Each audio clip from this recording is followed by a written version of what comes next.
If you've got a brand new baby who's younger than 3 months and you haven't quite figured out how to set up your nighttime routine, I'm so glad you're here today. I'm Tiffany from Cosleepy.com, and today we're going to talk about how to set up a nightly routine. Like, when do you put the baby in the bed? Can you have dinner with your spouse? Can you have alone time with your spouse? Can you just have alone time, period? These are great questions, and I receive them all the time on social. So I wanted to walk you through what we did over here, and there is no one right way to do this, of course. I just want to help inspire a routine that you guys can do every night that will make you happy, your partner happy, and of course your baby happy. So here is what we did every single night with my first baby, my little cubby boy. So following his cues around 5 p.m. every night, I could tell that he was starting to get tired. So this is when I would assess, does he need a bath or does he need, just spot cleaning with a wipe? And at this age, just going up to 3 months, I didn't usually bathe him. Usually it was minor and I could just spot clean him if need be. Because I would have him there on the changing table, I could, make sure everything was good. I'd even look at his nails to make sure, they weren't too long, because a nightmare of mine is having him scratch his face in the night and then there's a lifelong scar just because I didn't do my job of clipping his nails on time. Okay, obviously, a lot of mom guilt going on there. But I would assess him, okay, make sure everything's good. Then I would put on his footy PJs. Now, I know a lot of bed sharing parents like sleep sacks, and that's great. James McKenna says sleep sacks are really good for bed sharing, as long as it's the kind that leaves their arms free. But I always liked footy pajamas, so I would zip him up in one of those, always cotton because it breathes, and I would hit the thermostat on my way to the bedroom. I'd make sure the temperature was 68 degrees, and that's going along with UNICEF's guidelines. Because when you're bed sharing with your baby, their body temperature is going to rise because they're leaning up against you and breastfeeding on and off through the night. And overheating is a risk factor for SIDS. So if you can, I always recommend cotton for your sleep sack or your pajamas because it breathes. So now we're getting to, let's say, like 5:30 p.m. and I'm heading to the bedroom. This is when my husband would cook dinner. Now, I know not everybody has a partner or a partner who's willing to cook dinner, but my husband just made something basic every night. And I don't mean that in a bad way. I mean, it was super easy for him and it did the job. It's usually soft tacos for me and hard tacos for him, beans, with maybe guacamole that we bought at the store. It's not like we were chopping up stuff and making it. I mean, our baby is less than 3 months old, come on. Very basic, easy dinner that he can just put on while he's like listening to a baseball game or whatever. He has his time. And I'm over there with baby. I put baby in the middle of the bed and I feed him in the side lying position. Immediately turn off my phone's Wi-Fi, Bluetooth, location tracking, any of that stuff. Now, I know some people might think I'm being a little bit paranoid, but why not? My phone is gonna be right next to my baby's head. Why not? Just turn it off so that just in case in a few years they say, oh, like Bluetooth's really bad for your baby's developing brain. I don't have to feel guilty about that one. So I turn all that stuff off, and of course I set my phone to silent. So I'm usually on my phone reading the news or scrolling or something, texting friends because I didn't get to during the day because I was too busy, and my baby's falling asleep. And Cubby fell asleep really easily every night. He'd nurse for maybe like 10 minutes and then he'd be out. So I'd also open up my notes on my phone and I would log the time that he ate because I know he needs to eat again in 3 hours. So I would also set an alarm for that, put it on vibrate. In 3 hours, my phone's gonna start buzzing. Also, you guys might do the same thing. I had a little log about when he peed and pooped because, when they're really little, you got to keep track of that to make sure they're getting enough milk. So I did all that kind of stuff. At some point around 6, my husband, Maddie, would come in with our food on the tray. So if the baby were still attached, I would stick my little pinky finger in there, break his latch, make sure he's rolled onto his back right in the middle of the bed. We had a queen at the time, and we had it on a low bed frame. But he was not rolling, he was not moving at that age. So we felt comfortable leaving him right in the center of the bed, and then we would either eat on the edge of the bed together or even just on the floor, like leaning up against the bed.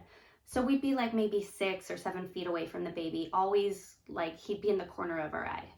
So we'd have time in there to, if we wanted to watch TV while we ate or just talk or not talk, whatever we needed that day, we would do. Now, if this was a night that I had assessed that my baby needed his nails clipped, I would do that right then because he'd be in a deep sleep and he wouldn't even notice.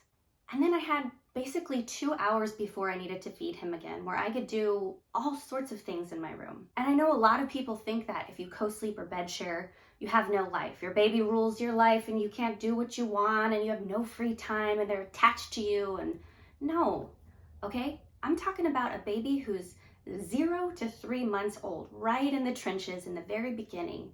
You can still have your whole evening free as long as it takes place in your room, or if you go somewhere and you put him in a baby carrier or in a car seat or something. Yes, your baby will need to be with you, but they don't need to be attached to you. You can have some space to do stuff.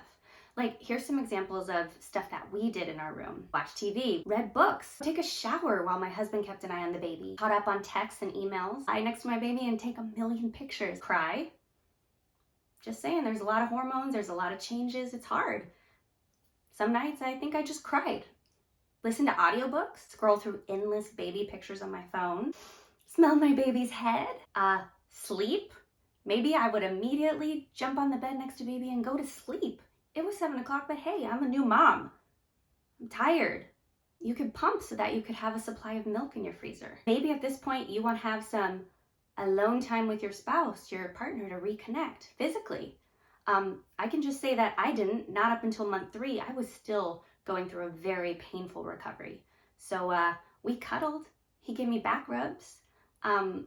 We did other things.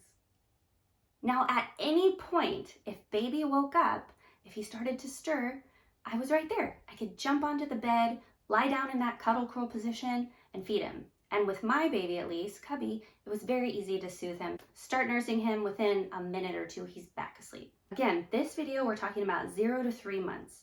So I was very happy to just stay in my bedroom, usually on the bed, and do stuff and have a moment, a breather, where I wasn't like actively attending to baby. But I didn't want to like go out, like go for a jog or go meet up with a friend for coffee. Like, no. It is very important to protect yourself. If you are a new mom, let me just say, side note, get on my little soapbox. It is very important to create boundaries, okay? It is okay to tell people, I'm not gonna be able to see you for 3 months, or no, you can't come over to meet the baby yet. Okay? Like, I know it's hard, especially if you're a people pleaser like me, but no, you have gone through a emotional and physical, mental, spiritual, life-changing event. You are a different woman than you were before you gave birth. So it's okay to sort of put yourself in a little cocoon and protect your baby, get to know your baby, figure out who you are, what you need right now during this time, and if possible, keep connecting with or reconnect with your partner. Just saying, I think that's okay to sort of put protective walls around you 3. At the moment, from 0 to 3, you 3 are the most important things in the world. Okay, glad I got that out of my system. So at any point when I was ready to go to bed, I would go brush my teeth, wash my face, all that, while my husband kept an eye on the baby. And then I would just come back in, lie down in the cuddle curl position right next to him, usually without waking him up, and go to sleep. Now remember, I had my alarm set, so at some point it would start buzzing, and if he hadn't already woken up, I would feed him. Now, as you know, when baby gets older, you don't have to set your timer so rigidly, but in those first 3 months, I definitely was doing that. And it was usually around midnight, I think I would wake up and change his diaper. And it really helped if he hadn't woken up. You know, when you change their diaper, that wakes them up. So he'd be awake and ready to eat at that point. And by the way, I quickly found out that if I didn't change his diaper every night around midnight, even if the diaper didn't feel full, there'd be a leak on the mattress by morning. And that's just not a fun thing to wake up to. So as the night went on, every time I woke up, I would set my alarm for 3 hours after that, and I would write down in my little log what time he ate. And that was it. That worked really, really well for us. And again, every family is different. You'll have your own thing that works for you. But I hope that this inspired something, because I don't want you to feel like if you're a co-sleeping parent that your life's over. Because it's not. It's gonna change dramatically, but you can still find time for you and for your partner if you want. As always, check out Cosleepy.com for more information about this. There's already an article up, one of the first ones I ever wrote about this, just because it's such a common question. So go check it out. And don't forget to subscribe if you haven't already. Now, keep that baby safe and close tonight, and I will see you back here next week.